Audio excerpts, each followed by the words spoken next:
இந்த கையெழுத்தாளர் விபத்துக்கு பின் ஒரு காலில் கைவிடப்பட்டார். 2 ஆண்டுகள் அரை ஆண்டில் அவரது கால் தானாகவே மீண்டும் வளர்ந்ததாக கூறப்படுகிறது. பெண் சொல்கிறேன், ஏனெனில் நீங்கள் ஒரு அசாதாரண முகம், நீங்கள் சரியாகவே இருக்கிறீர்கள். அப்படின்னா என்ன நடந்ததை இங்கே கூறுகிறேன்.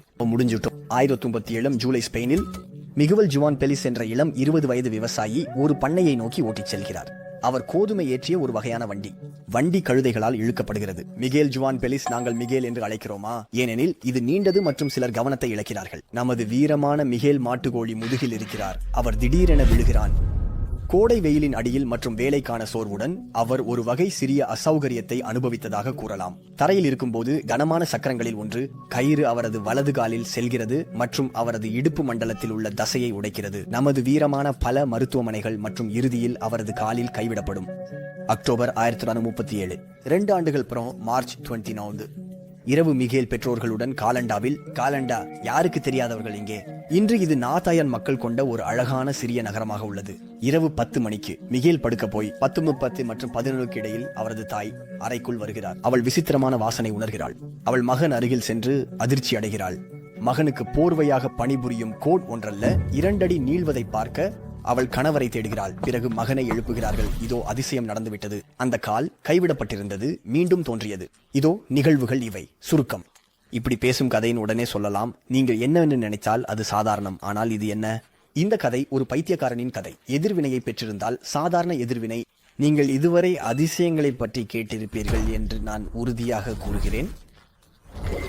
இந்த இயற்கைக்கு மாறுபட்ட நிகழ்வுகளை அறிவியல் விளக்க முடியாது. ஆனால் கேள்வி என்னன்னா, இது உண்மையில் இருக்கிறதா? நான் நம்பிக்கையுள்ளவர்களின் படி விளக்க முடியாத 100 அதிசயங்களின் வழக்குகளை ஆராய்வதற்கு தேர்ந்தெடுத்துள்ளேன். இந்த மனிதருக்கு உண்மையில் ஒரு கால்கள் மீண்டும் வளர்ந்ததா என்பதை பார்க்க மேலும் 99 வழக்குகளை ஆராய. உண்மையாக சந்தேகமாக இருப்பது சாதாரணம். மேலும் நீங்கள் நம்பிக்கையுள்ளவராக இருந்தாலும் சந்தேகங்களை பெறுவது சாதாரணம். உண்மையாகவே நான் உங்களுக்கு வழங்கப் போகும் 100 வழக்குகளில் ஒவ்வொன்றிற்கும் அதிசயமாக கத்துவதற்கு முன் மற்ற இயற்கை விளக்கங்கள் இருக்கிறதா என்று பார்க்க போகிறோம். எளிதானவை. நீங்கள் முன்னிலையில் மிதக்கும் போது வானத்தில் பறக்கிறாரா என்று கற்பனை செய்யுங்கள். நீங்க உடனே சொன்னா, வாவ், இது ஒரு அதிசயம். அரே, இது சரியில்லை. முதலில் அந்த மனிதனுக்கு ஒரு ஜெட் பேக் இல்லையா என்று பார்க்க வேண்டும். அவர் ஒரு குருவியில் கயிற்றால் தொங்கியிருக்கவில்லை என்றால் பார்க்க வேண்டும்.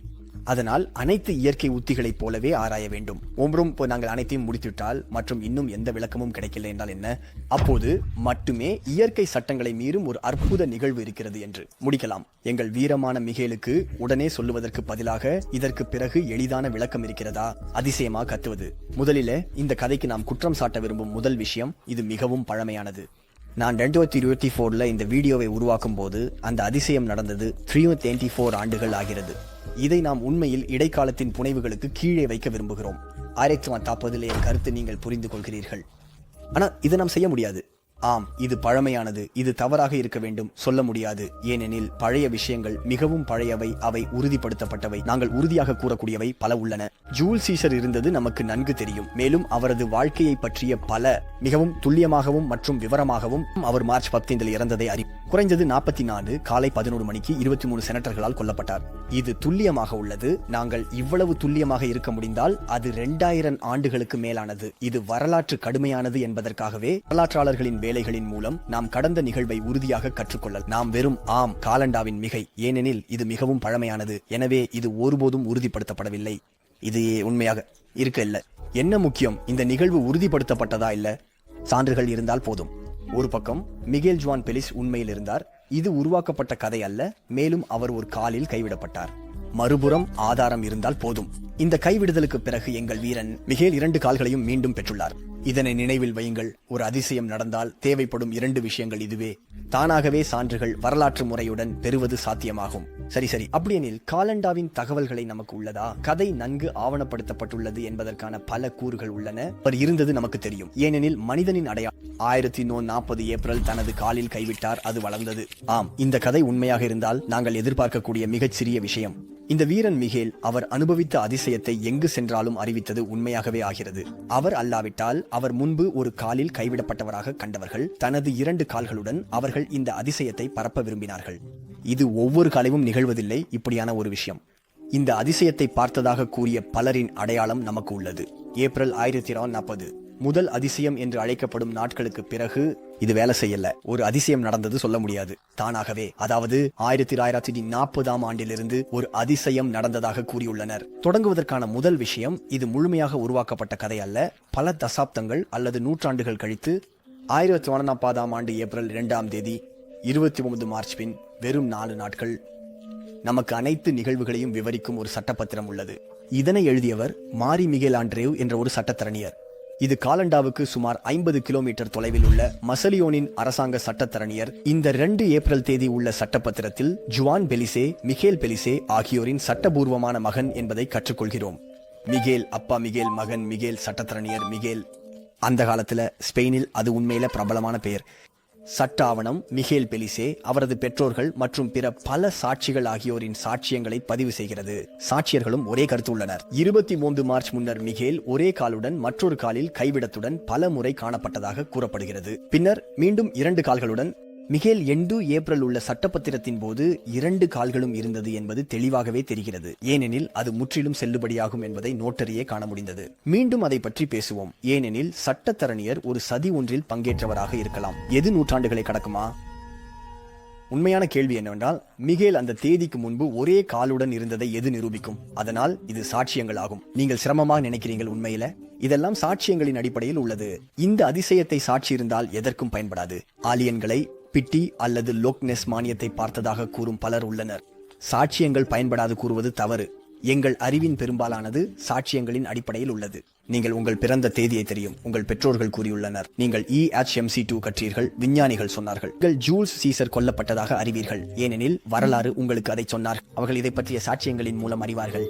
இங்கு மீண்டும் நீங்கள் உங்கள் பெற்றோர்களை, விஞ்ஞானிகளை அல்லது வரலாற்று ஆசிரியர்களை நம்புகிறீர்கள். அதனால் அவர்களின் சாட்சியங்களை நம்பகமானதாக கருதுகிறீர்களா? அது முக்கியம். சாட்சியங்கள் நம்பகமானதாக இருக்க வேண்டும். மேலும் எது அவர்களை நம்பகமானதாக மாற்றும்? இது ஒத்த சாட்சியங்களின் எண்ணிக்கையாக இருக்கலாம். ஆனால் எல்லாவற்றிற்கும் மேலாக இது இந்த சாட்சியங்களின் தோற்றமாக இருக்கும். சாட்சியம் அளிக்கும் நபர்கள் நம்பகமானவர்களா அல்லது மத்திய கால கற்பனைகளை நம்புவதற்கான முன்னெடுப்புகளா? நம்பிக்கை கற்பனை செய்யுங்கள். உங்களுக்கு சொல்கிறேன், நான் மரியாவை பார்த்தேன். இங்கு அவரது ஒரே சாட்சியத்தின் மீது மட்டுமே சார்ந்துள்ளது. இது உண்மையாக இருக்கலாம், ஆனால் பெரிதாக மதிக்கப்படுவதில்லை. நம்பகத்தன்மை உறுதிப்படுத்தப்படவில்லை. இது அந்த ஆண்ட்ராயல் வெளிநிலையர்களை சந்தித்ததாக கூறும்போது போலவே உள்ளது. இது அவரது சொந்த சாட்சியத்தின் சார்ந்துள்ளது. அங்கு இது எதற்கும் மதிக்கப்படுவதில்லை. ஆனால் இப்போது 1000 பேர் கன்னிமேரியை தெருவில் பார்த்ததாகவும் இந்த 1000 பேரில் பலர் விசுவாசிகள் கூட இல்லை என்றும் உங்களிடம் கூறுவதாக கற்பனை செய்து பாருங்கள். அவர்கள் இந்த விஷயங்களுக்கு எதிர்ப்பு உள்ளவர்கள். அவர்கள் அங்கு இருந்தனர், மேலும் அவர்கள் அறியவில்லை. இங்கு நீங்கள் இதை ஆர்வமுள்ளதாக கருதுவீர்கள் மற்றும் இந்த நூற்றுக்கணக்கான சாட்சியங்களை நாம் கவனிக்காமல் விட்டுவிட முடியாது. விவித ஆர்வங்கள் மற்றும் நபர்களிடமிருந்து வரும் ஒத்த சாட்சியங்களின் பெரிய அளவு ஒருவருக்கொருவர் அறியாமல் பொய் சொல்ல கற்பனை செய்ய காரணம். இது உறுதியாகிறது மற்றும் ஒரு நீதிமன்றத்தில இது சான்று எனப்படும் ஒன்றை உருவாக்குவதற்காக போதுமானதாக இருக்கலாம். மிகேலுக்கு இந்த நபர்கள் 1940 மார்ச் 29க்கு முன்பு ஒரு காலுடன் அதை பார்த்ததாக கூறுகிறார்கள். பின்னர் அந்த தேதிக்கு பிறகு 2 கால்களுடன் அவர்கள் நம்பகமானவர்களா மற்றும் அவர்களின் சாட்சியங்கள் நம்பகமானவையா? அவர்கள் நண்பர்கள், குடும்பத்தினரா அல்லது அவர்கள் தங்கள் கிராமத்தில், நாட்டில் பரபரப்பை உருவாக்குவதற்காக கற்பனை கதையா? இந்த சாட்சி யார் என்பதை பார்க்க தொடங்குவதற்கு பாரிஸ் என்றால் என்ன உங்களுக்கு தெரியுமா? இது ஒரு நகரம் அல்லது கிராமத்தின் மற்றும் பரோயசிகள் அவர்கள் பாப்திசம், திருமணம் போன்றவற்றின் தேதிகளை பதிவு செய்யும் பதிவுகள் இருந்தன. அனைத்து பரோயசியர்களிடமிருந்து. எனவே கலாண்டாவின் பரோயசியின் பதிவுகள் தகவல்களை வழங்குகின்றன, ஏனெனில் அவர்கள் கத்தோலிக்கர்கள் மற்றும் எனவே பரோயசியர்கள். அங்கு சிறிய மிகேல் 1927 மார்ச் 25 பாப்திசம் பெற்றதாக உள்ளது. அவர் நாளில் பிறந்த வாய்ப்பு உள்ளது. இது 8 சகோதரர்களின் குடும்பத்தில் பிறந்த 2வது குழந்தை. அவரது குழந்தை பருவத்தில் அவர் அவரது பாஸ்டர் ஜுவான் ரூலிஸ் மூலம் கற்பிக்கப்பட்டார். அப்போது ஸ்பெயின், ஆனால் மற்ற ஐரோப்பிய நாடுகள் பெரும்பாலும் மிகவும் கத்தோலிக்கமாக இருந்தன. வலன்ஸுக்கு செல்லும் பாதையில் கன்னியரான மரியாவின் கௌரவத்திற்கு ஒரு ஆலயம் உள்ளது. இது பிலர் கன்னியரின் அழைப்பில் உள்ளது. நான் ஸ்பெயிஷ் படிக்கல, LV4ல கூட. பிரஞ்சில் இது பிலர் கன்னியரான மரியாவாகும். உண்மையில ஒரு பழமையான பாரம்பரியத்தின்படி இயேசுவின் தாய் மரியா, அதனால் ஒன்றின் மேல் தோன்றியிருக்கும். பிலர் 40ஆம் ஆண்டில் சாரகோசா, ஸ்பெயினில் கிளாண்டாவுக்கு சுமார் 100 கிலோமீட்டர் தொலைவில் உள்ள நகரம். இந்த பகுதியில பிலர் கன்னியரான மரியா குறிப்பாக மதிக்கப்படுகிறாள், குறிப்பாக கிளாண்டாவில். மேலும் 724ஆம் ஆண்டில் இஸ்லாமிய ஆக்கிரமணத்துக்கு எதிராக நகரத்தை அவர் பாதுகாத்ததாக கூறுகிறது. உங்களுக்கு சொல்லுகிறேன், இதன் முக்கியத்துவம் தொடர்வதற்கானதாக இருக்கும். ஆனால் இப்போது எங்கள் சிறிய பக்தி மிக்கவர் மற்றும் பிரார்த்தனை செய்ய விரும்பினார் என்பதை நினைவில் வையுங்கள். மரியாவை குறிப்பாக இந்த பிலர் கன்னியரின் சிறிய ஆலயத்தில் 17ஆம் நூற்றாண்டில் நுழைந்து எங்கள் புதிய கதையின் அற்புத வரலாற்றை நெருக்கமாக பின்தொடர்வதற்கான சிறிய மாற்றம்.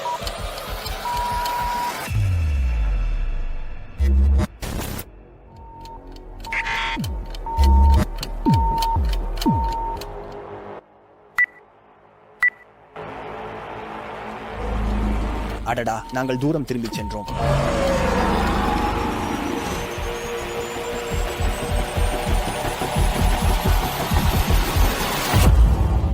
சரியாக உள்ளது. நாங்கள் இங்கு வந்துவிட்டோம். போகலாம். 19 அல்லது 20 வயதிற்கு அருகில் 1936 இறுதியில் அல்லது 1937 தொடக்கத்தில் திருமணமாகாத மிகேல் தனது பெற்றோர்களின் வீட்டை விட்டு செல்கிறான். ஏனெனில் அவர்கள் மிகவும் ஏழை. அவர் தனது மாமியாரின் சேவையில் விவசாய வேலைக்கு செல்லுகிறார். ஜேம் பிளாஸ்கோ இனிமேல் ஆங்கிள் ஜிம்மி என்று அழைக்கப் போகிறோம் என்றால் அது எளிதாக இருக்கும். காஸ்டெல்லோன் டெல்லா பிளானாவின் சுற்று வட்டாரத்தில் பாலியாரி கடலின் கரையில் இபிசாவின் எதிரில் அப்படி ஜூலை மாதத்தின் இறுதியில் ஒரு நாள் வந்து விடுகிறோம். குதிரை மற்றும் 2 குதிரைகளுடன் நடந்த விபத்துக்கு. அப்படியா? எப்படி? இந்த விபத்து உண்மையாக நடந்தது, கற்பனை அல்ல. மற்றும் அவரது மாமா ஜிம்மி நலம் கவனிப்பு பெற முதலில் அவரை காஸ்டெல்லோனுக்கு கொண்டு செல்கிறார்கள். பிறகு அங்கிருந்து சுமார் 60 கிலோமீட்டர் தொலைவில் உள்ள வலென்சியா மருத்துவமனை அல்லது ரியால் மருத்துவமனையில் நோயாளிகளின் சேர்க்கைகளை பதிவு செய்யும் பதிவுகள் உள்ளன. மருத்துவமனையில் அவர் 3 ஆகஸ்ட் திங்கள் சேர்க்கப்பட்டார் என்று குறிப்பில் உள்ளது. குறிப்பில் காயமடைந்தவர் உடை விவரிக்கப்படுகிறது. நான் மேற்கோள் கொடுக்கிறேன். அவர் பழுப்பு நிறத்தில் கிழிந்த உடைகள் அணிந்திருக்கிறார்.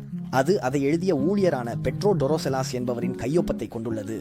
இந்த கலந்த அதிசயத்தில் அவங்க என்ன சொல்றாங்க என்பதிலிருந்து 10,000 கிலோமீ நாம் சொல்கிறோம். விஷயங்களும் பாரம்பரியத்திற்கு உரியவை இல்லை. நாம் ஆவணப்படுத்தப்பட்ட உண்மைகளை எதிர்கொள்கிறோம். மிகேல் வலென்சியா மருத்துவமனையில் 5 நாட்கள் இருக்கிறார். ஒரு பகுதியை வாசிக்கிறேன். பதிவுகளில் அவருக்கு பல்வேறு மருந்துகள் வழங்கப்பட்டன, ஆனால் அவை எந்த விளைவும் தரவில்லை. துன்பத்தில் பிறந்த நிலம் நினைவில் வருகிறது. அவர் தனது பிராந்தியமான அரகோனுக்கு சராகோசாவுக்கு திரும்ப விரும்புகிறார். அப்புறம் அவர் பிரபலமான சராகோசாவின் மருத்துவமனை நுஸ்திரா ஜெனரல் டே கார்சியாவின் ரியால் ஜெனரல் ஹாஸ்பிடல் பற்றி கேள்விப்பட்டிருக்க 2 முறை சொல்ல மாட்டேன். வலென்சியாவிலிருந்து சராகோசா செல்ல ஆரம்பிக்கிறார். தான் நேசிக்கும் கன்னியின் பாதுகாப்பில் தன்னை வந்து நிறுத்த விரும்புகிறான். அந்த காலத்தில் பயணம் மிகவும் கடினமாக இருந்தது. விளக்க தேவையில்லை. வானில் விமானம், கார், ரயில் இல்லை. அவர் காயமடைந்த நிலையில் அவர் தன்னை இழுத்து கொண்டு செல்கிறார். அதனால சரி, வேறு எந்த வார்த்தை இல்லை. 300 கிலோமீட்டர் திடீர் வெயிலில் 50 நாட்களுக்கும் மேலாக ஒரு பயணத்தில் படிப்படியாக இது உறங்கியிருக்கிறது. ஸ்பெயினில் பரவிய புனித யாத்ரீகர்களுக்கான பாதுகாப்பு நெட்வொர்க். அவர் இறுதியாக 1937 அக்டோபரில் சராகோசாவுக்கு வந்தார். நகர்வதற்கு குச்சிகள் மற்றும் அவரது மரத்தின் ஒரு வகை காலில் நம்புகிறான். பட்டைகள் கொண்டு மடித்து சராகோசாவின் மருத்துவமனையில் வந்ததும் அவர் முதலில் காய்ச்சலால் பாதிக்கப்பட்ட நோயாளிகளின் அறைக்கு செல்கிறார். பின்னர் விரைவில் அறுவை சிகிச்சை பிரிவுக்கு மாற்றப்படுகிறார். அங்கு மருத்துவர்கள் கால்களை பிளவுபட்ட மற்றும் கங்கிரீனாக உள்ளதாக கூறுகிறார்கள். முற்றிலும் செயலிழந்துள்ளது. இந்த ஆலோசனை சராகோசா பல்கலைக்கழகத்தில் கற்பிக்கும் தலைவர் பேராசிரியர் ஜுவான் டி எஸ்டாங்கா தலைமையில் நடைபெறுகிறது. நிபுணர்கள் டியூ மில்லர் வேலோ மற்றும் மிகேல் பெல்ட்ரான் உள்ளனர். நிபுணர்களின் பெயர்கள் எப்படியெல்லாம் தெரிகிறது. 1940 மார்ச் 29 பிறகு 11 மாதங்கள் நீடிக்கும் ஒரு வழக்கு நடைபெறும். அங்கு பல சாட்சிகள், அவர்களே மருத்துவர்கள் விசாரிக்கப்படுவார்கள். விவாதம். அதனால் அறுவை சிகிச்சை நிபுணர்கள் எங்கள் வீரமான மிகேல் ஜுவானின் காலின் எவ்வளவு துயரமான நிலையில் உள்ளது என்பதை பார்த்து அதை வெட்டுவதற்கு முடிவு செய்கிறார்கள். வேறு எதுவும் செய்ய முடியாது. எனவே சேவையின் தலைவர் எஸ்டாங்கா மற்றும் மில்லருவேலோ அக்டோபர் மத்தியத்தில் வலது காலை 3/4 மேலே வெட்டுகிறார்கள். வழக்கில் அறுவை சிகிச்சை விவரங்கள் வழங்குவார்கள். அது எப்படி நடைபெற்றது என்பதை அறிய விரும்புகிறீர்களா? ஏனெனில் அது அழகாக இல்லை. அப்போது உண்மையில் எளிதாக செயல்படும் அனஸ்தீசியா முறைகள் இல்லை. அவங்க தங்கள் வேலை முடித்த பிறகு காயத்தை காய்ச்சினர், அனைத்தையும் மூடியது. இதுவே மொயின் உருவாக்குகிறது. அறுவை சிகிச்சை நிபுணர்களுக்கு இந்த முறை மிகேல் என்று ஒரு அறுவை சிகிச்சை மாணவர் ஜுவான் லோரென்சோ கார்சியா உதவியுள்ளார். அவர் வெட்டிய கால்களை மீட்டெடுத்து இறந்த நோயாளிகளின் உடல்கள் சேர்க்கப்பட்ட மருத்துவமனையின் ஆலயத்தில் வைக்கிறார். அந்த வழக்கில் அவர் தனது சாட்சியத்தில் பல செவிலியர்களுக்கு இரத்தம் கசிந்த உறுப்பினத்தை காட்டியதாக கூறுவார். மருத்துவமனையின் பாஸ்குவல் டெல் காசோவுடன் கூடிய புனிதர்களுக்கும் அவர் வழக்கில் அழைக்கப்பட்டவர். பிறகு அறுவை சிகிச்சை மாணவர் ஜுவான் கார்சியா மருத்துவமனையின் கல்லறையின் பகுதியில் இந்த பயன்பாட்டிற்காக ஒதுக்கப்பட்ட கால்களை புதைக்கிறார்.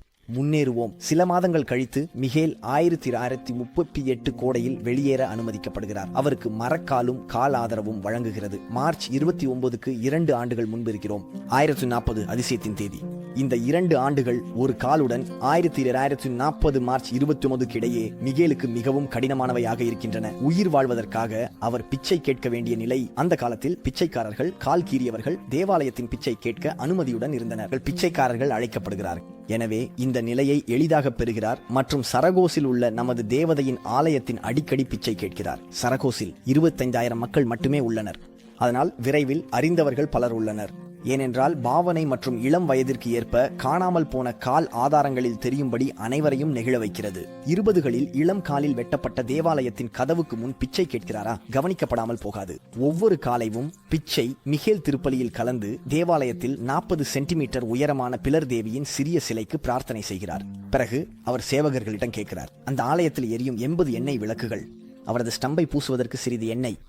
மேலும் எஸ்டாங்காவின் பேராசிரியர் இளைஞனை சந்தித்து அவரது கண்காணிப்புக்காக வருகிறார். அவர் இதற்கு பிறகு குற்றம் சொல்வார். அவர் தினசரி எண்ணெய் விளக்குகளால் செய்யப்பட்ட எண்ணெய் தடவுதல் காரணமாக ஏற்படும் ஈரப்பதம் குணமடைய தடையாகும் என்று விளக்குகிறார். ஆனால் கால் வெட்டியவருக்காக பிலர் தேவியில் உள்ள நம்பிக்கை சுகாதார விதிமுறைகளை மிஞ்சும். அவர் பிச்சை கேட்கும் ஒவ்வொரு நாளுக்கு பிறகு தனது மொய்க்கு எண்ணெய் தடவுவதில் ஈடுபடுகிறார். 2 விஷயங்களில் ஒன்று, மிகேல் பணத்தை சேகரித்து விட்டான், எனவே அவர் இரவு தங்குவதற்காக ஒரு மடியில் தங்கலாம். ஜுவான் டி மாசாஸ் மற்றும் அவரது மனைவி கத்தலினா ஜாவியர் அட்டவணைகள். ஜுவான் டி மாசாஸ் மடிக்காரர் ஒரு காலுடன் பலமுறை வரவேற்ற வாடிக்கையாளரை அடையாளம் காண்பதற்காக நீதிமன்றத்தில் அழைக்கப்படுகிறார். நீதிமன்றம் அவர் 2 கால்களில் நின்று பார்க்கிறார். மிகேல் நாளில் பணம் சேகரிக்கவில்லை என்றால் அவர் மருத்துவமனை மண்டபங்கள் சுற்றி பெஞ்சில் தூங்க. அவர் எங்கு இருக்கிறாரோ அங்கு வீட்டுக்கேற்ப இருக்கிறார். அனைவரும் அவரை கொண்டுள்ளனர் மற்றும் உதவ நாம் முன்னேறுகிறோம். 2 ஆண்டுகள் வாழ்க்கையை வாழ்ந்த மிகேல் பெற்றோரிடம் திரும்ப முடிவு செய்கிறார். 1940ஆம் ஆண்டின் கோடை பருவத்தில் திரும்பவில்லை. அவர் பின்னர் சாட்சி, என் பெற்றோரின் விருப்பத்திற்கு மாறாக சுகமாக அவர்களிடம் திரும்ப முடியுமா என்று அவர் தனக்குத்தானே கூறிக்கொண்டார். காலில் இல்லை. சரகோசாவை விட்டு தனது சொந்த ஊரான கிளாண்டாவுக்கு செல்ல முடிவு செய்கிறார். பயணம் 118 கிலோமீட்டர். அவரின் பயணத்தின் அனைத்து விவரங்களும் நமக்கு தெரியும், ஏனெனில் அவர் தனது பாதையில் சந்தித்த பலர் பின்னர் சாட்சியம் அளிக்க முடிந்தனர். பிரபலமான அதிசயத்திற்கு பிறகு, ஆமாம், மிகேல் தனது 2 கால்களை மீட்டபோது அவர் முன்பு ஒரே கால்தான் இருந்ததாக கூறிய போது, அவர் மொய்க்கு காலில் இருந்தபோது மிகேலை சந்தித்த மக்களை தொடர்பு கொண்டு அவர் ஒரே கால்தான் இருந்தது என்பதை உறுதிப்படுத்த வேண்டும். இது எதிர்பார்க்கப்பட்டது. அவரின் பயணத்தின் போது அவர் எப்ரோவின் ஃபுவென்டஸுக்கு போகிறார். 27 கிலோமீட்டர் தொலைவில் அவர் சந்தித்த ஒரு பயணியின் காலையில் பெர்னாட் என்ற ஒரு இளைஞனுடன் கலாண்டாவுக்கு செல்லும் மற்ற இளைஞர்களுடன் சேர்கிறார். பிரான்சிஸ்கோ ஃபெலஸ் மற்றும் லாம்பர்டோ பாஸ்குவல். அடுத்த நாளில் பயணிக்கும் பயணி மேலும் செல்ல முடியாததால் 16 கிலோமீட்டர் எப்ரோவின் கிண்டோவுக்கு காலில் சென்று சேர வேண்டும். துன்பப்படுகிறார். மொய்க்கின் மீது மரக்கால் அழுத்தம் மிகவும் வலியுறுத்துகிறது. அதனால் அவர் தனது குதிரைகளில் மட்டுமே சாய்ந்து முன்னேற வேண்டும். அவருடன் இருந்த 2 இளைஞர்கள் செல்ல முடியாது. எனவே அவர்கள் வழியை தொடர்கிறார்கள் தனியாக. அடுத்த நாளில அவர் சம்பருக்கு அடைகிறாரு. அங்கு அவர் டொமிங்கோ மார்டின் என்ற மடியில நிற்கிறார். ஒருவர் பின்னர் சாட்சியம் அளிக்கும். அவர் இன்னும் பலரை சந்திக்கிறார். மக்கள் பெயர்கள், சாட்சியங்கள் உள்ளன. கோவேறு கழுதைகள், வண்டிகளின் பல யாத்ரீகர்களின் உதவிக்கு நன்றி.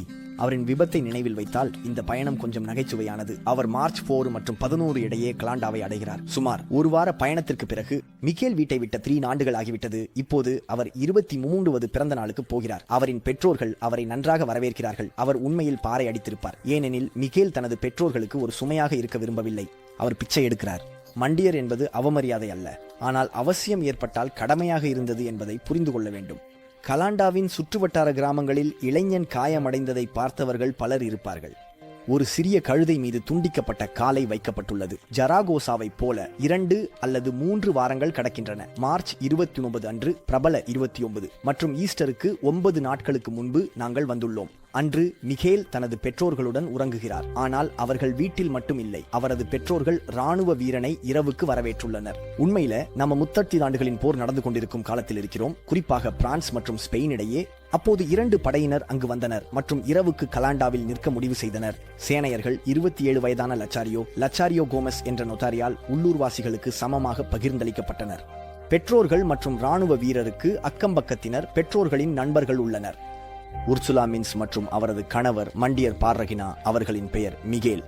இந்த கூட்டத்தில் மேலும் ஒருவர் இருக்கிறார். ஒரு இளம் விவசாய குமாரன் பார்டோலோமே குடும்பத்திற்காக ஒரு அடிமையாக செயல்படுகிறான். மிகேல் ஜுவான் விரைவில் உறங்கப் போகிறார். 10 மணி அவர் மரக்காலையும் ஊன்றுகோலையும் சமையலறையில் நாற்காலியில் விட்டுவிட்டு சுவரில் சாய்ந்து அவர் இடது கால் மீது குதித்து சமையலறையை தொடும் பெற்றோர்களின் அறைக்கு செல்கிறார். அம்மா 1 மணி நேரம் கழித்து அறைக்கு செல்கிறாள் மற்றும் மேடையில் இருந்து வெளிப்பட்ட 2 கால் கண்டாள். ஆரம்பத்தில் அவர் இது தனது மகன் அல்ல என்று நம்புகிறார். ஆனால் அருகில் இருக்கிறார். அவரது முகத்தை பார்த்து அது உண்மையாகிறது. இல்ல, ஆனால் பிடிக்கும், சந்தேகம் இல்லை.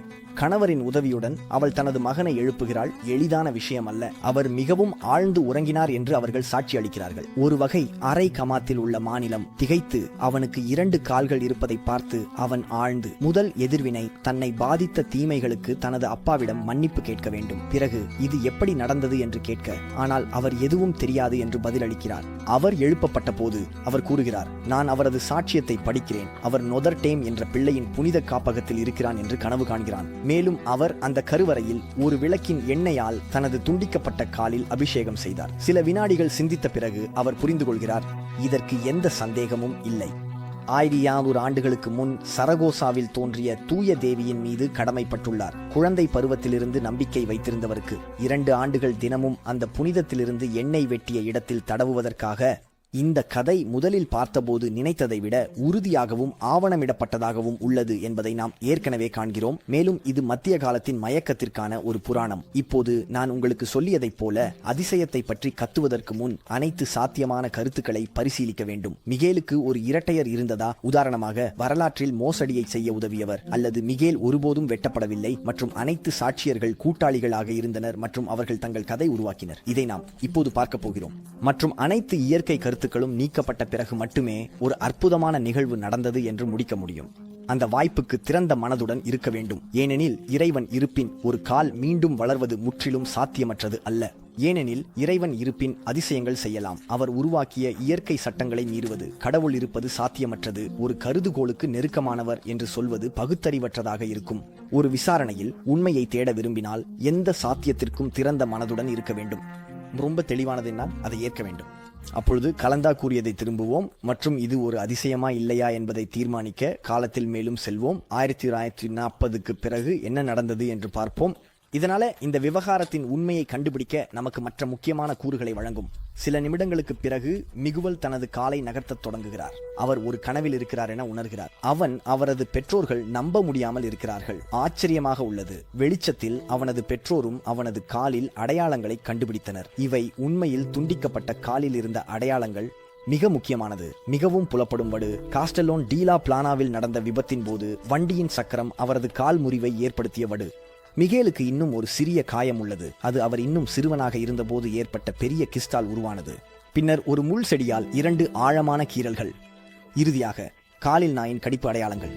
அந்த காலத்திற்கான ஒரு பத்திரிகை, விசோ ஹிஸ்டோரிகோ என்ற பத்திரிகை 1940 ஜூன் 4ஆம் தேதி திறப்புக்கு முன் சரகோசா கல்லறையில் ஆராய்ச்சிகள் மேற்கொள்ளப்பட்டதாக தகவல். ஆனால் மயானத்தில் கைகால்களுக்கு பகுதியில் காலின் தடயமும் கிடைக்கவில்லை. அந்த நிலத்தில் ஒரு குழி இருந்தது, காலியாக உள்ளது. எனவே உண்மையில் நாம் மீண்டும் வளர்ந்த ஒரு காலை எதிர்கொள்கிறோம், ஆனால் மீண்டும் இணைக்கப்பட்ட ஒரு காலை எதிர்கொள்கிறோம். எல்லா சந்தர்ப்பங்களிலும் அதிசயம் நடந்தது. நீங்கள் இதை ரொம்ப ஆச்சரியமாக இருக்கிறீர்கள் என்று ஒப்புக்கொள்வீர்கள், அல்லது இன்னும் பைத்தியம். ஏனென்றால் ஜராகோசா மருத்துவமனையில் கால் புதைக்கப்பட்ட இடம் கலந்தாவிலிருந்து 100 கிலோமீட்டருக்கு மேல் உள்ளது. இந்த இடத்துல மிகேலின் அறையில ஆச்சரியம் மகிழ்ச்சிக்கு இடம் மாற்றுகிறது. நீங்கள் அவர்கள் படுக்கைக்கு சென்றதாக நினைக்கிறீர்களா? இல்லை. நிகழ்வுக்கு பிறகு தூங்குவது கடினம். பார்டோலோமே, இளம் விவசாயி, தூங்க வந்த பார்ரகினா தம்பதிகளை அழைக்க சென்றான். முதலில் கணவன் வந்தார். பின்னர் தனது மனைவியை அழைக்க மிகவும் கத்துகிறார். அதனால் அவர் விரைவில் ஓடுகிறாள். மிக விரைவில் மிகேலின் பாட்டி பலர் வந்து கொள்கிறார்கள். எயூசேபியோ ஹெர்ரோ என்ற பரிசுத்தர் தகவலுக்கு வருகிறார்.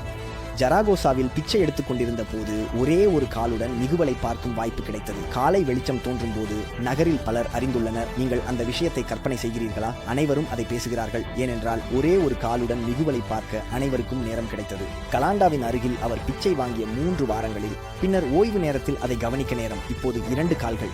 இதனால் மிகேலின் பெற்றோர்களின் வீட்டின் முன் ஒரு கூட்டம் குவிகிறது. இந்த வெள்ளிக்கிழமை மார்ச் 30ஆம் தேதி முதலில் சாட்சியமளித்தவர்களில் பல முக்கிய நபர்கள் உள்ளனர். மேயர் எஸ்கோபெடோவிலிருந்து தொடங்கி 6வது அவரை என்னால் இனி தாங்க முடியாது. அவரின் துணை மார்டின் காலிந்தோ மற்றும் மற்றொரு மார்டின் கோரெல்லானோ நீதிமன்றம் போலீஸ் பணிகள் ஒருங்கிணைப்பாளர். இதற்கு அப்படி பெயர் வைக்கப்படவில்லை. நீங்கள் என்ன புரிந்து கொண்டீர்கள்? இங்கு ராயல் நோட்ரி லச்சாரியோ கோமேஸ், நாங்கள் ஏற்கனவே பேசியவர், 27 வயதான இளம் நோட்ரி. அவர் சிப்பாய்களின் படுக்கைகளை ஒதுக்கி வைத்தார். அவர்கள் அனைவரும் பின்னர் சாட்சியமளிப்பார்கள். கூட்டத்தில் 2 மருத்துவரும் உள்ளனர், ஜுவான் டி ரிவேரா மற்றும் யூசேப் நெபோட். அவர்கள் இருவரும் உண்மையை ஏற்க வேண்டியிருக்கும். அடுத்த நாளே வெள்ளிக்கிழமை கலாண்டாவில் தூங்கிய ஒரு படையினர் குழு அடுத்த கட்டமாக மசலியோனுக்கு செல்ல உள்ளது.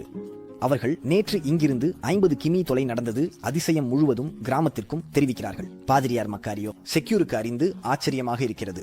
சந்தேகமாக அவர் சென்று மேலும் தகவல் அறிய விரும்புகிறார். கவனமாக அவர் சீரியரை உடனாக கொள்ள திட்டமிட்டுள்ளார். அவர் கற்பனைகளை நம்பாதவர். ஏதேனும் ஏமாற்றம் இருந்தால் அதை வெளிப்படுத்த உதவும். அவர் நோட்ரியுடன் பிரபலமான மாஸ்டர் மிகேல் ஆண்ட்ரியோவுடன் செல்ல முடிவு செய்கிறார். அவங்க ஏப்ரல் 1 ஞாயிற்றுக்கிழமை கலாண்டா வந்தார்கள். மற்றொரு பரிசுத்தத்துக்காரரான பெட்ரோ விசன்ட் கூட வந்தனர். நோட்டரி பல சாட்சியர்களை விசாரிக்க முடியும். இது உண்மையில் நடந்த நிகழ்வுகளை உறுதிப்படுத்தும் ஒரு முக்கியமான ஆவணத்தை எழுத உதவும். ஒரு நோட்டரி அதிகாரப்பூர்வ நடுவர் போலவே உள்ளது. ஆவணங்களை கையொப்பமிடும் போது வீட்டின் வாங்கும் ஒப்பந்தங்கள், வாரிசுகள், திருமண ஒப்பந்தங்கள் அனைத்தும் சட்டப்படி சரியாக செய்யப்படுவதை உறுதிப்படுத்துவது. நோட்டரி மக்களின் அடையாளத்தை சரிபார்க்கிறார். ஆவணத்தை கையொப்பமிடும் நபர் அவர்கள் கூறும் நபர்களே என்பதை உறுதி செய்கிறான். ஒரு நோட்டரி ஆவணம் என்று அழைக்கப்படும் ஒன்றை உருவாக்கும் போது ஆபத்தில் ஆவணத்தை உருவாக்குகிறார். ஒரு நோட்டரி முக்கியமான நபர் அடிப்படையில் அவர் தப்பிக்கிறார். தவிர திரு மிகுவல் ஆண்ட்ரூ ஒரு நோட்டரி ஆவார். ஏனென்றால் இன்றும் கூட பல கடிதங்கள் அவரது கையொப்பத்தை கொண்டுள்ளன. மாசாஸ் என்ற நோட்டரியாக இருந்த அந்த நீண்ட ஆண்டுகளை மிகவும் மீட்டமைக்கலாம். அந்த ஆண்டுக்கான அவரது அனைத்து பதிவுகளும் எங்களிடம் உள்ளது. 22 சென்டிமீட்டர் 120 பக்கங்களுடன் கூடிய பச்சை காகிதத்தில் பிணைக்கப்பட்ட ஒரு தொகுப்பு. 1940 அவர் உருவாக்கியிருந்த 72 ஆவணங்கள், விற்பனை, வாடகை, வாரிசு, இதர பதிவில் 22வது ஆவணம் 1940ஆம் ஆண்டு ஏப்ரல் 2ஆம் தேதி திங்கட்கிழமை எங்கள் ஜுவான் பெலிசே பற்றிய விவகாரத்திற்காக அவர் உருவாக்கிய ஆவணம். வரிகள். அந்த்ரேயு தனது ஆவணத்தை எழுத தனது சாட்சிகளை அதிகமாக தேர்ந்தெடுத்தார். கலாண்டாவில் வசிக்காதவர்களில் கூட அவர்களை விசாரித்த பிறகு அவர் நிகழ்வுகளை எளிமையாக ஆனால் விவரமாக எழுதினார். போல ஆண்ட்ரேவ் ராஜா நோட்டரி ஆவணம் ராஜாவின் பேரில் உருவாக்கப்பட்டுள்ளது. இதில் ஆர்வமுள்ளவர்களுக்கு நீங்கள் இந்த வழக்கிற்கான கூடுதல் தகவல்களை நிறைய காணலாம். அசாத்தியமான அதிசயம் என்ற புத்தகத்தில் நான் பயன்படுத்திய முதன்மை புத்தகம் இதுவாகும். இங்கு கூடுதல் தகவல்கள் நிறைய உள்ளன. நான் இதனை பரிந்துரைக்கிறேன். விளக்க இணைப்பை கொடுக்கிறேன். விவரங்களை விட்டுவிடுகிறேன். ஏப்ரல் 2ஆம் தேதி நோட்டரி ஆவணம் தெளிவாக உள்ளது. சாட்சிகளை சுயாதீனமாக உள்ளவர்களை விசாரித்த பிறகு நோட்டரின் முடிவுகள் உண்மையை ஏற்க வேண்டும். ஒருவருக்கொருவர் ஒரு அதிசயம் நடந்தது என்பதுதான். மேலும் அவரது ஆவணத்தின் தலைப்பு ஆக்டோ பப்ளிகோ மிலாக்ரோ. இது கலாண்டாவில் நடந்த அதிசயத்தை பற்றியது. ஆம், எனக்கு இன்னும் உச்சரிப்பு இல்லை. இது கலாண்டாவில் அதிசயத்தின் ஆவணமாக பொருள். சரி, நான் இன்னும் ஒரு நல்ல விஷயத்தை பற்றி பேசுவேன். இந்த நோட்டரி பத்திரத்தை விட சுவாரஸ்யமானது. ஆனால் ஆரம்பிக்க இது உண்மையில் மிகவும் மோசமாக இல்லை. ஏனென்றால் நமக்கு தெரிந்த விஷயம் தனக்கான உண்மைகளை சரிபார்க்க அங்கு சென்ற நோட்டரி மீண்டும் தோன்றிய காலின் ஆதாரத்தை குறிப்பிட்டிருக்க வேண்டும். மேலும் இது சிரிக்க வைக்கும். ஏனெனில் வோல்டேர் தேவாலயத்திற்கு எதிரான விமர்சனமான ஒரு பிரெஞ்சவர் வாழ்ந்தவர் ஒரு தத்துவ அகராதி எழுதினார். அதிசயத்தை பற்றிய கட்டுரையில் சந்தேகத்துடன் குரல் உள்ளது. வோல்டேர் அதிசயத்தை அங்கீகரிக்க முக்கியமான ஆவணம், அதாவது நோட்டரின் ஆவணம் வேண்டும் என்று கூறுகிறார். அவர் புலம்புகிறார், ஓ, அதிர்ஷ்டம் இருந்தால் அது ஒருபோதும் நடக்காது. இது கலாண்டாவில் நடந்தது. வோல்டேர் இதை எழுதுவதற்கு 120 ஆண்டுகளுக்கு முன்பு. ஆனால் தெளிவாகவே வோல்டேர் எங்கள் வீரமான மிகேல் பற்றி எதுவும் அறியவில்லை. ஏப்ரல் மாதம் கடந்து போகிறது. சராகோசா, பழைய அரகான் ராஜ்யம், மிகேலுக்கு என்ன நடந்தது என்பதை பற்றி அறிந்துள்ளது. பேலிசே குடும்பம் ஏப்ரல் இறுதியில் சராகோசாவுக்கு ஒரு யாத்திரையை தொடங்குகிறது. நீங்கள் வச்சிருக்கிறீங்களா? இது மிகேல் கால் வெட்டி கொல்லப்பட்ட இந்த சிறிய நகரத்தின் 25,000 குடியினர்களில் பெரும்பாலானவர்கள் அவர் 2 ஆண்டுகளில் குறைந்தது ஒரு முறை பார்த்துள்ளனர். கலிந்தாவுக்கு திரும்புவதற்கு முன்பு மாண்டியரில் தெருவில் கழித்த ஆண்டுகள். ஏனெனில் அந்த நகரத்தின் மக்கள் பெரும்பாலானவர்கள் கத்தோலிக்கர்கள். எனவே மிகுவல் பிச்சை கேட்ட தேவாலயத்திற்கு தவறாமல் சென்றார். அப்படியென்றால் அவர் நகரத்தில் வந்தபோது மிகேல் முழு நகரத்திற்கும் ஆச்சரியமாக இருந்தார். சரி, ரொம்ப அதிர்ச்சி அடைந்தவர். நீங்கள் நினைத்தது போல அவர்தான். மிகேலை வெட்டியவர் மற்றும் பல மாதங்கள் அவரது கண்காணிப்பை ஏற்பாடு செய்தவர் பேராசிரியர் எஸ்டாங்கா. அங்கு ஒரு சுவாரஸ்யமான விஷயம் நடக்க இருக்கிறது. நகரமும் இதை பேசிக் கொண்டிருக்கிறது. முன் செலுத்தல். சராகோசாவின் சிவில் அதிகாரிகள் மிகேல் ஒரு மோசடி செய்பவரா என்று பார்க்க ஒரு வழக்கு தொடங்க வேண்டும் என்று கேட்கின்றனர். அவர் பொது ஒழுங்குக்கு தொந்தரவு ஏற்படுத்துகிறார். மே 8ஆம் தேதி 28 உள்ளாட்சி ஆலோசகர்கள் தேவாலயத்திடம் ஒரு விசாரணை தொடங்குமாறு கேட்கின்றனர். சில அளவுக்கு விசித்திரமாக இருக்கிறது. இது ஒரு மோசடியாக இருக்கலாம்.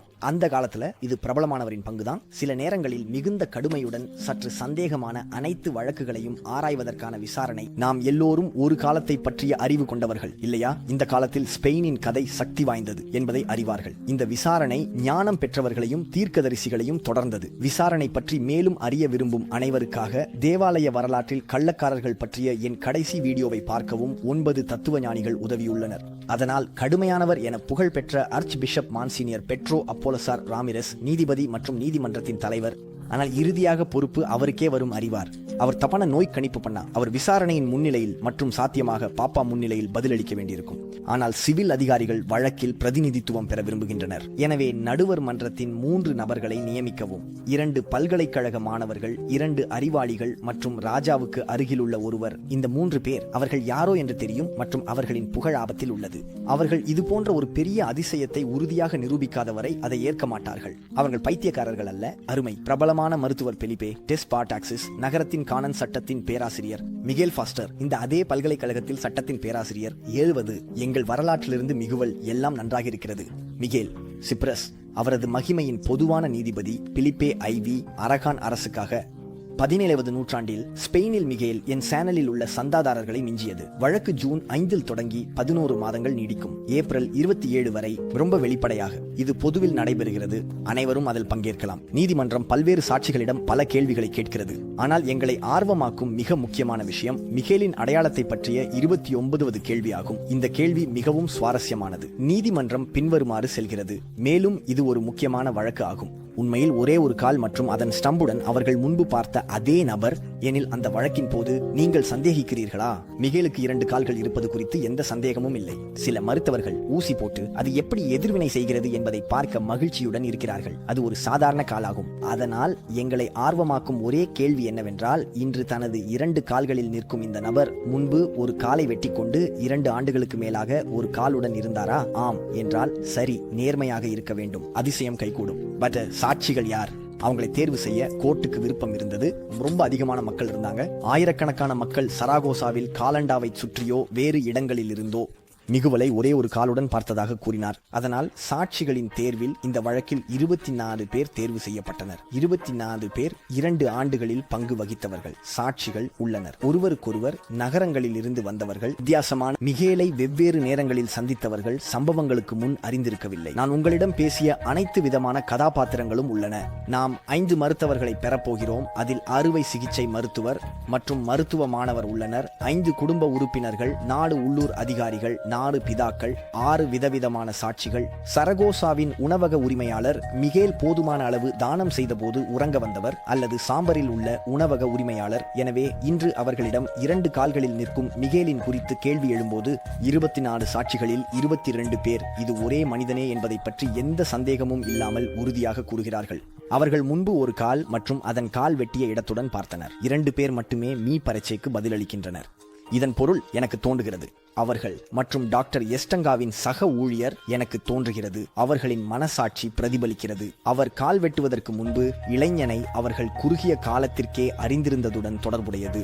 22 மற்ற சாட்சிகளுள் ஒருவரும் நபரின் அடையாளம் சம்பவங்களின் உண்மைத்தன்மை குறித்து சந்தேகம் தயக்கம் உள்ளதாக கூறவில்லை. இறுதியாக 24 சாட்சிகளும் எதிர்மறை கருத்து தெரிவிக்கவில்லை. இது உண்மையான சதியாக இருக்குமா? விசாரணையின் போது அனைத்து சாட்சிகளும் பொய் சொல்ல ஒப்புக்கொண்டனர். அறியவில்லை. சாட்சிகள் அனைவரும் ஒருவருக்கொருவர் அறியவில்லை. பொய் சொல்ல ஆர்வமில்லை. உதாரணமாக புகழ்பெற்ற பேராசிரியர் ஜுவான் டி எஸ்டாங்கா சேவை தலைவர், சரகோசா பல்கலைக்கழகத்தில் கற்பித்தவர். அவர் மிகேலை கால் வெட்டியவர். ஏன் பொய் சொல்ல வேண்டும்? மேலும் அடையாளம் பற்றி அவருக்கு சந்தேகமில்லை என்று அவர் கூறினார். ஆகவே அனைத்து சாட்சிகளின் தவறான கருத்து. ஒரே நேரத்தில் இது முற்றிலும் காமெடியானதாக தோன்றுகிறது. இதற்காக நான் நினைவூட்டுகிறேன், இது மிகவும் முக்கியமானது. சரகோசாவில் இந்த 2 ஆண்டுகள் பிச்சை வாங்கும் போது ஆயிரக்கணக்கான மற்றவர்கள் அவரை ஒரு கால் கொண்டவராக பார்த்துள்ளனர். அவர்கள் தயாராக இருந்தனர். தேவையானால் 1941 மே மாதத்தில் சரகோசா தேவாலயத்தின் முன் ஒரு பெரிய விழா நடைபெறும். அங்கு மிகேல் பிச்சை வாங்க வந்தான். மிகேலின் கால் வெட்டப்பட்ட காலத்திலிருந்து அறிந்திருந்த ஆயிரக்கணக்கான மக்கள் அங்கு வந்து கடவுளுக்கு நன்றி செலுத்துவார்கள். இவ்வளவு பெரிய அதிசயத்திற்கு 2வது கருத்து, மிகேலுக்கு இரட்டையன் இருக்க முடியுமா? சரியான கால் கொண்ட சகோதரன் மிகேலின் கால் வெட்டத்திற்கு பிறகு நடிக்கிறான். இந்த கருத்து கவர்ச்சிகரமாக இருக்கிறது. ஆனால் அது நிலைக்கவில்லை. நான் உங்களுக்கு கூறிய புரோசியின் பதிவுகள் மிகேல் மார்ச் 17 பிறந்ததை உறுதிப்படுத்துகின்றன. மேலும் இந்த கருத்து அசாதாரணமாக உள்ளது. எவரும் நீதிமன்றத்திற்கு முன்பும் நடப்பதிலும் அவளை பாதுகாக்க துணிந்ததில்லை. இது தெளிவாக நகைச்சுவையானதாக இருக்கும். கலந்தா என்பது அனைத்து குடியினரும் அறிந்திருந்த சிறிய நகரம். பல குடும்பங்கள் ஒருவருக்கொருவர் திருமணம் செய்தன. மிகேலுக்கு ஒரு இரட்டையன் இருந்தால் நாங்கள் அறிந்திருப்போம். உண்மையில முன்வைக்கக்கூடிய மற்ற கருத்துக்கள் அதிகமாக இல்லை. சிலர் மிகேலின் கால் சேர்க்கை என்று நினைக்கிறார்கள். ஆனால் நான் நம்புகிறேன் இது மருத்துவர்களை முட்டாள்களாக கருதுவது. அதனால் அதில் நேரம் செலவிட மாட்டோம். உண்மையில் செயற்கை கால் மற்றும் உண்மையான கால் இடையே உள்ள வித்தியாசம் யாருக்கும் தெரியும்? என்ன? அவர் காலில் குத்தும்போது அவர் சரியாக நடந்தார். ஆதாரம் உள்ளது திரு. மிகேல் ஜுவான் பெலிசேஸின் 1940 மார்ச் 29க்கு பிறகு அவரது 2 கால்களும் இருந்தன. ஆனால் 1937 அக்டோபர் இறுதியில் அவர் ஒரு கால் வெட்டப்பட்டதை உறுதிப்படுத்தும் ஆதாரம் நமக்கு உள்ளது. மேலும் அவர் 2 ஆண்டுகள் மற்றும் அரை காலம் அப்படியே இருந்தார். ஒரு கால் கொண்டவர். நாம் உண்மையில் ஒரு அதிசயம் நடந்தது என்று கூறுவது முற்றிலும் நியாயமானது. பல பெரிய சிந்தனையாளர்கள், ஜான் மார்டின் சாரெட்டே, எமில் ஜோலா அல்லது எர்னெஸ்ட் ரியல் போன்றவர்கள் கூறினார்கள், ஒரு வெட்டிய கால் மீண்டும் வளர்ந்தால் மட்டுமே நான் அதிசயத்தில் நம்புவேன். ஆனால் இது நிகழல மற்றும் எப்போது நிகழாது. இந்த வாக்கியம் இன்றைக்கு அவர்களுக்கு வருகிறது பூமராங். ஆனால் அவர்கள் கலந்தாவின் அதிசயம் நிச்சயமாக அறிந்திருக்கவில்லை என்று சொல்ல வேண்டும். அல்லது தொலைதூரத்திலிருந்து இன்று தெரிந்தும் அதை நம்பாதவர்கள் போல. இன்றைய அதிசயத்தைச் சேர்ந்த விமர்சனங்கள் விஷயத்தில் முழுமையாக ஆராயாதவர்களால் செய்யப்படுகின்றன. அடிக்கடி நினைக்கிறார்கள் இது பழமையானது, சாட்சியங்களின் அடிப்படையில். இந்த காரணம் செல்லாது. இப்போது இந்த வீடியோ மூலம் இந்த நிகழ்வை அறிந்தீர்களா? இதன் பொருள் இது ஒரு அதிசயம் என்று நம்ப வேண்டுமா?